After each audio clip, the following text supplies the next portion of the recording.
ļoti interesants dīvāna modelis saucās Eulārija. Netipisks viņš ir ar to, ka viņam šie roku balsti būtībā ir regulējami. Viņu var atliekt vai piepacelt, līdz ar to arī mainās pats dīvāna vizuālais izskats abos galos. Ja. Tātad pildījumā šim dīvānam ir atsperu bloks. Tas nozīmē to, ka viņš ļoti labi turēs formu. Viņš patiesībā nav īpaši ciets, viņš varbūt vairāk ir tāds atsperīgs. Bet tiem, kam nepatīk šis nevīžīgais skats, kad dīvāns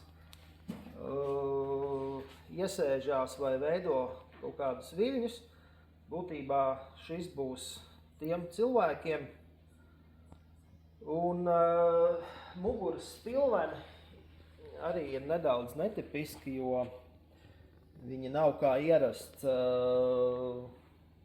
lielie taisni stūri vai kur ir daudz un maz čils pilventiņi, bet viņi paliela izmēra tādu būtībā. Tad šeit mēs redzam sēdekļu pilvens, ja, no atsperu bloka. Par izmēriem runājot, viņam ir standarta izmēri, ja?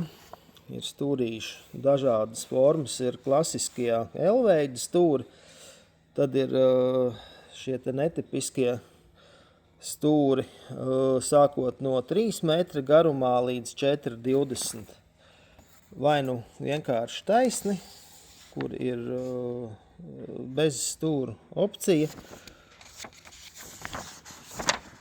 Tātad ir arī atsevišķi moduļi, iespējami metrs, 1,20 m, 1,40 m, 1,60 m.